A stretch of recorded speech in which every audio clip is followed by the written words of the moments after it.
Я вижу, что вы очень страдаете из-за любимого человека. Вы хотели получить знак. Вот он, будьте внимательны. В конце видео я расскажу вам о его чувствах к вам. Сделайте глубокий вдох и расслабьтесь.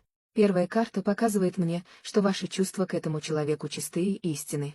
Он часто снится вам, и вы много думаете об этом любимом человеке. Сейчас этот человек замкнут, холоден и отстранен. Но это лишь фасад, чтобы скрыть его истинные чувства. Но на самом деле он больше всего боится, что упустил вас. Он ведет себя так, будто ему не нужны обязательства. Но в глубине души он чувствует то же самое, что и вы. Он часто думает о вас по ночам, когда засыпает. Вы так похожи.